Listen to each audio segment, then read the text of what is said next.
Hello friends, రేపు రాబోయే complete episode ఇప్పుడు వీడియోలో చూస్తారు. వీడియోలోకి వెళ్ళిపోతే విహారీ వాళ్ళ ఫ్రెండ్తో ఫోన్లో మాట్లాడుతూ ఉన్నప్పుడు లక్ష్మి అక్కడ నుంచి వస్తూ విహారీ ఏం మాట్లాడుతున్నాడా చూద్దామని చెప్పేసి అలా వస్తూ అక్కడ నిలబడి డోర్ దగ్గర నిలబడి విహారీ మాట్లాడే మాటలన్నీ వింటూ ఉంటుంది లక్ష్మి. ఇక అప్పుడే విహారీ ఇలా చెప్తూ ఉంటాడు వాళ్ళ ఫ్రెండ్తో, రే కనక మహాలక్ష్మి ఎక్కడుందో తెలియట్లేదు, చాలా బాధగా ఉందిరా, నాకు నా వల్ల అవ్వట్లేదు, తనని అనవసరంగా నేను పెళ్లి చేసుకుని మోసం చేసి వదిలేశాను అనిపిస్తుంది, తను ఎక్కడుందో ఏంటో కనుక్కోలేకపోతున్నాను, నా సమర్థతని, నేను సమర్థవంతుణ్ణి, నేను మంచివాణ్ణి కాదు అని నా మీద నాకు అసహ్యంగా అనిపిస్తుందిరా అని అంటూ విహారీ బాధపడుతూ ఉంటే, రే నువ్వెందుకురా నువ్వు తిట్టుకుంటావు అని అంటే, అవునరా నేను అసమర్థునిరా, నేను ఏ పని చేయలేకపోతున్నాను, నేను కనక మహాలక్ష్మిని పట్టుకోలేకపోయాను, అందుకే నేను అసమర్థునే కదరా అని అంటూ విహారీ అంటాడు. అలా అనేసరికి ఇక అప్పుడే తను బాధపడుతూ ఉంటే వాళ్ళ ఫ్రెండ్ అంటాడు, లేదురా నువ్వు కంప్లీట్గా ఆ అమ్మాయిని వదిలేస్తుంటే నువ్వు నిజంగా నీ స్వార్థానికి నువ్వు చూసుకున్నావు అని అనుకోవచ్చు, కానీ నువ్వు అలా కాదు కదరా, ఆ రోజు నుంచి ఆ అమ్మాయిని వెతుకుతూనే ఉన్నావు కదరా అని అంటే, కానీ ఏం లాభం రా, ఆ అమ్మాయి కనిపించకుండా పోయింది కదా, కనీసం ఇప్పటికైనా ఎక్కడుందో తెలియట్లేదు, వాళ్ళ నాన్న ఫోన్ చేసినప్పుడల్లా నాకు గుండెల్ని పిండేసినట్టుగా అవుతుంది, రోజు అబద్ధం చెప్పలేకపోతున్నాను, కనీసం ఆ అమ్మాయి గురించి ఎక్కడుందో ఏంటో తెలుసున్నా కానీ వాళ్ళ ఇంటికి వెళ్ళి పంపించి వచ్చేవాడిని, కానీ తను కనిపించట్లేదు, నేను రోజు అబద్ధాలు చెప్పలేక బాధతో నరకం కనిపిస్తుంది నాకు అని అంటూ విహారీ చెప్తూ ఉంటాడు. ఇక అప్పుడే వాళ్ళ ఫ్రెండ్ ఇలా అంటాడు, రే అంతలా బాధపడకురా, ఇందులో నీ తప్పేమీ లేదు అని అంటే, ఊరుకోరా నా తప్పు లేదు అంటావు, కానీ నాకు మాత్రం చాలా అంటే చాలా బాధగా ఉంది, ఏం చేయాలో తెలియట్లేదురా అని అంటూ ఇంకా మాట్లాడుతూ ఉంటే లక్ష్మి ఆ మాటలన్నీ విని చాలా బాధపడుతూ, విహారీ గారు నా కోసం ఇంతలా వెతుకుతున్నారా, నా కోసం ఇంతలా బాధపడుతున్నారా అని లక్ష్మి చూసి చాలా బాధపడుతూ ఉంటుంది. ఇక లక్ష్మి బాధపడుతూ అక్కడి నుంచి వెళ్ళిపోతూ ఉంటుంది. సహస్ర అక్కడికి వస్తుంది. ఇక విహారీ ఫోన్ పెట్టేసేసి వెనక్కి తిరిగి చూసేసరికి ఎదురుగా సహస్ర ఉంటుంది. సహస్రం చూడగానే ఒక్కసారిగా ఆ మాటలన్నీ వినేసిందా ఏంటి అనేసి కంగారు పడుతూ భయపడుతూ చూస్తూ ఉంటాడు. సహస్ర కోపంగా చూస్తూ ఉంటుంది. ఇక అప్పుడే సహస్ర, ఏంటి బావా నువ్వు ఇలాంటి వాడివని నేను అస్సలు అనుకోలేదు అని అంటూ కోపంగా అంటుంది.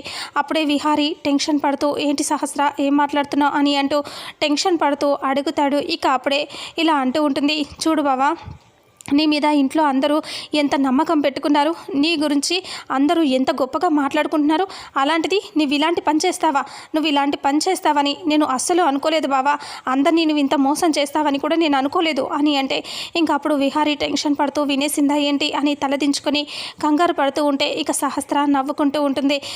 సడన్గా గట్టిగా నవ్వేస్తుంది. ఇక అప్పుడే చూసి, ఏంటి నవ్వుతున్నావు అని విహారీ అంటే, నువ్వేంటి బావా అంత టెన్షన్ పడుతున్నావు, నేనేదో నీ దగ్గర సరదాగా ఆట పట్టిద్దామని చూపి నేను చూస్తూ ఉంటే నువ్వు నిజంగానే కంగారు పెడుతున్నావు, అంటే ఏమైనా తప్పు చేసిన వాడు భయపడతారు కదా, అలా భయపడుతున్నావేంటి బావా, నువ్వు తప్పు చేసావా అని అంటూ అడిగితే, లేదు నేనేం తప్పు చేయలేదు, నువ్వు కావాలని అలా చేస్తే నేను కూడా భయపడినట్టు యాక్టింగ్ చేసిన అని అంటూ విహారీ అంటాడు.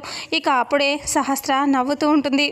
మాటలు బాగానే నేర్చావు బావా, అంటే నీ అంత మాత్రం కాదు కదా, నువ్వు చూడు ఎలా మాట్లాడుతున్నావో అని అంటే, మరి ఈ ఇంటికి కాబోయే కోడల్ని, విహారికి కాబోయే భార్యని ఈ మాత్రం ఉండాలి కదా బావా అని అంటూ నవ్వుతుంది. ఇక అప్పుడే చేతిలో బ్యాగ్ పట్టుకొని వస్తుంది.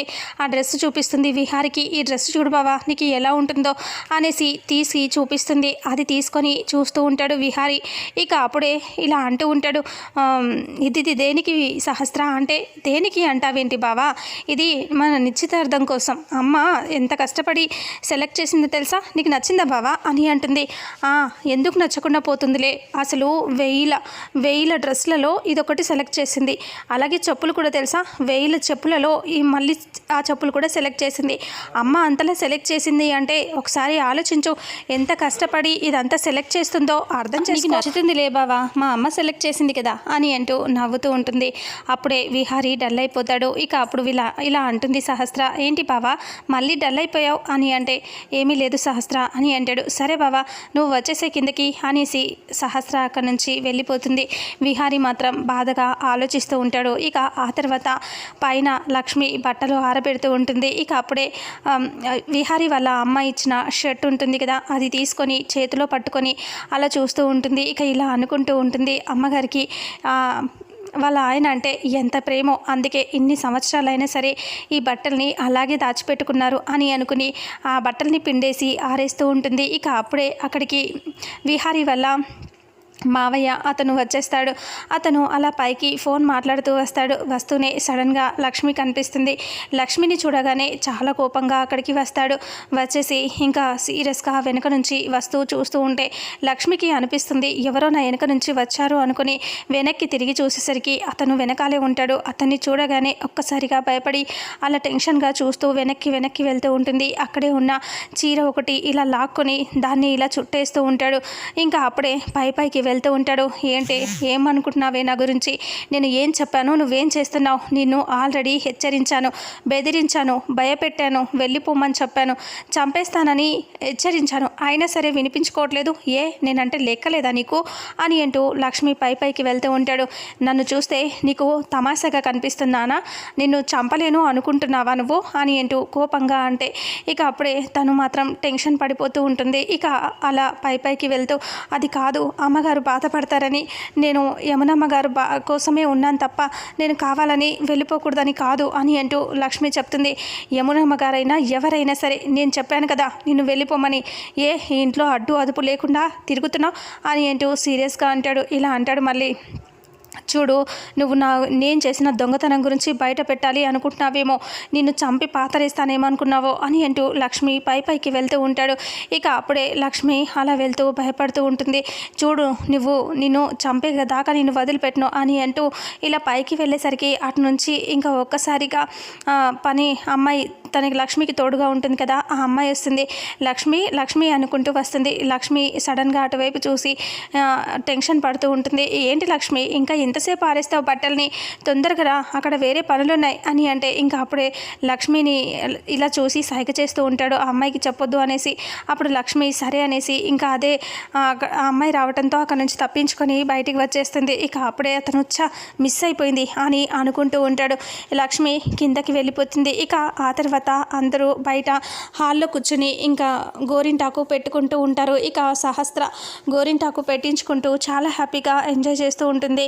అయితే తాతయ్య, నువ్వేంటి గోరింటాకు నానమ్మకి పెట్టకుండా అలా చూస్తున్నావు? నానమ్మ నువ్వు ఎప్పుడు గోరింటాకు పెడతావా అని ఎదురు చూస్తుంది అని అంటే, ఈ వయసులో నాకెందుకులేమ్మా ఇవన్నీ అని అంటే, ఇంకే వయసులో అంటే ఇప్పుడు ముసలోడు అయిపోయావని చెప్పి గోరింటాకు పెట్టను అంటున్నావా? ప్రేమ అయితే అలాగే ఉంటుంది కదా తాతయ్య. కొంపదీసి నా విహారీ బావకి కూడా నువ్వు ఇలాగే చెప్తావా ఏంటి అని అంటూ నవ్విస్తూ ఉంటుంది. ఇక అప్పుడే పక్కనే ఉన్న అంబికతో అంటుంది, పిన్ని నువ్వు కూడా ఒక పనిలో పని ఎవరో ఒక అబ్బాయిని చూసి సెలెక్ట్ చేసుకో, ఇద్దరు పెళ్ళిళ్ళు ఒకే రోజు అయిపోతాయి కదా అని అంటూ అంబికతో అంటే అంబిక అంటుంది, నీ ఎంత అదృష్టం నాకు ఎక్కడిదిలేమ్మా, అందగాడు ఆస్తిపరుడు అన్నీ కలిసి వచ్చాయి నీకు, అందులోనూ బావా చేసుకుంటావు, ఇంకా నాకు దొరకాలి కదా అని చెప్పి అంబిక అంటుంది. ఇక అప్పుడే అవునవును అది కూడా కరెక్టే కదా, అయినా సరే నీకు దొరుకుతాడులే పిన్ని అని అంటూ అలా మాట్లాడుకుంటూ ఉంటారు. ఇక ఆ తర్వాత గోరింటాకు పెట్టించుకుంటూ అందరూ నవ్వుకుంటూ మాట్లాడుకుంటూ ఉంటారు. ఇక అప్పుడే విహారీ అక్కడికి వస్తాడు. అప్పుడు సహస్ర అంటుంది, రా బావా నీకు గోరింటాకు పెడతాను అని అంటే, లేదు వద్దు అని అంటాడు విహారీ. నాకు ఇప్పుడు ఇంట్రెస్ట్ లేదు అని అంటే, వద్దు అని ఎందుకు చెప్తావు బావా, రా అని అంటూ ఎర్రగా గోరింటాకు పండితే మన మధ్య ప్రేమ ఎంతుందో తెలుస్తుంది కదా అని అంటూ సహస్ర అంటే, లేదు నాకు ఇంట్రెస్ట్ లేదు అని అంటూ చెప్పేసరికి ఇక ఒక్కసారిగా సీరియస్గా అలా చూస్తూ ఇలా కోపంగా చూస్తూ ఉంటాడు. ఇంకా విహారీ బాధగా చూసి అమ్మ ఇక్కడ అని అంటూ అడుగుతాడు. ఇక ఎవరు ఏం చెప్పకుండా సీరియస్గా చూస్తూ ఉంటారు. ఇక అప్పుడే సహస్ర వాళ్ళ అమ్మ తిట్టుకుంటూ ఉంటుంది, వీడొకడు ఎప్పుడు చూసినా అమ్మ అని, పెళ్ళైతే అవని అప్పుడు చెప్తా వీటి సంగతి, అమ్మ అనే మాట కూడా వీని నోటి వెంట రాకుండా చేస్తా అని అనుకుంటూ ఉంటుంది. అప్పుడే విహారీ అలా వస్తూ ఉంటాడు.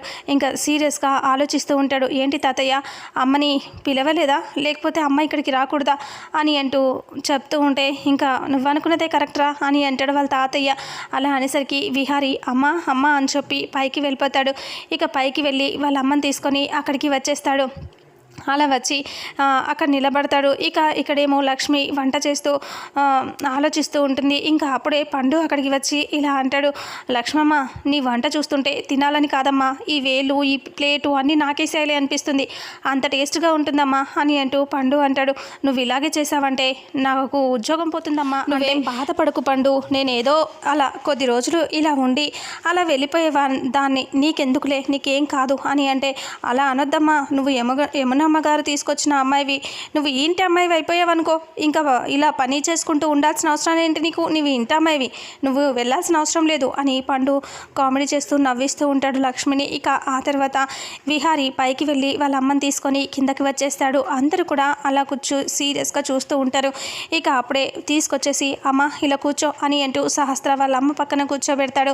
ఇక అప్పుడే వాళ్ళేమో సీరియస్గా ఉంటారు. ఇక అప్పుడు సహస్ర వాళ్ళమ్మ తిట్టుకుంటూ ఇలా అనుకుంటూ ఉంటుంది మనసులో, దీన్ని చూస్తూనే నాకు ఒళ్ళంతా కంపరంగా అనిపిస్తుంది, అలాంటిది ఇది వచ్చి నా పక్కన కూర్చోబెట్టాడు దీన్ని అని తిట్టుకుంటూ ఉంటుంది. అయినా వీడు తీసుకొస్తే అది మాత్రం నా పక్కన ఎలా కూర్చుంటుంది అని సీరియస్గా మనసులో అనుకుంటూ ఉంటుంది. ఇక అప్పుడే ఏంటమ్మా ఎందుకు భయపడుతున్నావు, కూర్చో అని అంటూ అత్త అమ్మకు కూడా గోరింటాకు పెట్టు అని అంటే వాళ్ళ చిన్నత్త సరే విహారీ అని అంటే, నాకెందుకులే గోరింటాకు మీరే పెట్టుకోండి అని అంటూ యమున అంటుంది. లేదమ్మా నువ్వు కూడా పెట్టుకో, అందరిలో కలిసిపో, సంతోషంగా ఉండమ్మా అని అంటూ విహారీ అంటాడు. అలా అనేసరికి ఇక అప్పుడే సహస్ర వాళ్ళమ్మ మనసులో ఇలా అనుకుంటుంది, దీని పక్క నుంచి ఎలాగైనా నేను లేచిపోవాలి, నాకు తేళ్ళు జర్రలు పాకినట్టుగా ఉంది అని అనుకుంటూ హలో అని అంటూ ఫోన్ వచ్చినట్టుగా, అవునా నిజమా వస్తున్నారా అని అంటూ అక్కడి నుంచి లేచి వెళ్ళిపోబోతుంది. ఇక అప్పుడే విహారీ ఒక్కసారిగా ఆగండత్తయ్య అని అంటాడు. అలా అనేసరికి ఇక అప్పుడే తను ఆగిపోయి అలా చూస్తూ ఉంటుంది. అందరూ లేచి నించుంటారు. ఏంటత్తయ్య నీకు నిజంగా ఫోన్ వచ్చిందా, లేదంటే మా అమ్మని పక్కన కూర్చుందని లేచి వెళ్ళిపోతున్నావా అని విహారీ అంటాడు. అలా అనేసరికి ఇక అప్పుడు తను ఏమీ మాట్లాడకుండా సైలెంట్గా ఉంటుంది. ఇలా అంటాడు విహారీ, చూడత్తయ్య మీరు అనుకుంటున్నారు మా అమ్మని పక్కన కూర్చుందని ఫోన్ వచ్చినట్టు నువ్వు లేచిపోతున్నావు, కానీ అది కరెక్ట్ కాదత్తయ్య, మీరు ఈ ఇంట్లో అడుగు పెట్టడానికి కారణం మా అమ్మ, ఈ కుటుంబం అంతా కలిసి ఉండటానికి కారణం మా అమ్మ మీద మీకేం పగుందో నాకు తెలియదు, కానీ మా అమ్మ ప్రతిరోజు ప్రతి క్షణం ఈ కుటుంబం అంతా కలిసి ఉండాలి అని సంతోషంగా ఉండాలి అని కోరుకునేది మా అమ్మ, అలాంటిది నువ్వు ఇలా చేస్తే ఎలా అత్తయ్య, అసలు మా అమ్మ ఒక్క మాట సహస్రాన్ని పెళ్లి చేసుకోవద్దురా అని చెప్తే చాలు నేను పెళ్లి చేసుకోను అత్తయ్య, నేను ఎందుకు చేసుకుంటాను, అసలు ఇప్పుడు నేను సహస్రాన్ని పెళ్లి చేసుకోవడానికి కారణం ఎవరు తెలుసా, మా అమ్మే, ఈ కుటుంబం కోసం నువ్వేదో ఒకటి చేయరా అని చెప్పింది, సరే సహస్రం చేసుకుంటే అందరం కలిసి ఉంటామని చెప్పి అలా అన్నానే తప్ప సహస్రం చేసుకోవాలని నా ఉద్దేశం ఏం కాదు, మా అమ్మలా చెప్పలేదే, చేసుకోవద్దని చెప్పలేదు, ఎందుకు చెప్పలేదు, అందరూ కలిసి ఉండాలని మా అమ్మ చెప్పలేదు, కానీ మీరంతా ఏం చేస్తున్నారు, మా అమ్మని ఇంకా వేరు చేస్తున్నారు, తనని బాధ పెడుతూనే ఉన్నారు, ప్రతిరోజు తనని బాధ పెడుతూ నరకం చూపిస్తున్నారు అని అంటూ విహారీ అనేసరికి ఇక ఇప్పుడు ఏమీ మాట్లాడకూడదు, మొదటికే మోసం వచ్చేలాగా ఉంది అని సహస్ర వాళ్ళ అమ్మ మనసులో అనుకుంటూ ఉంటుంది. ఎందుకత్తయ్య మా అమ్మ ఏం తప్పు చేసింది, ఏం పాపం చేసింది, తనని ఎందుకు అంతలా అవాయిడ్ చేస్తున్నారు, తను ఎంత బాధపడుతుందో మీకు అర్థమవుతుందా, ఈ కుటుంబం క్షేమం కోసమే కదా మా అమ్మ అంత ఆలోచిస్తుంది, సరే కుటుంబం క్షేమం వద్దు అనుకుంటే, ఇదంతా కాదు అనుకుంటే మా అమ్మ సంతోషంగానే ఉంటుంది కదా, మీతో ఈ గొడవ ఎందుకు, ఇన్ని సంవత్సరాల తర్వాత నువ్వు ఇంట్లో అడుగు పెట్టావంటే దానికి కారణం మా అమ్మే కదా అని అంటూ ఇలా గట్టిగా అరిచేస్తూ ఉంటాడు విహారీ. అందరూ కూడా టెన్షన్గా చూస్తూ ఉంటారు. ఇక ఇంతటితో రేపు రాబోయే ఎపిసోడ్ ఎండ్ అవుతుంది. మరుసటి ఎపిసోడ్లో ఏం జరుగుతుందో తెలుసుకుందాం. వీడియోని చూసిన ప్రతి ఒక్కరూ వీడియోని లైక్ చేయండి, అలాగే షేర్ చేయండి. Thank you so much.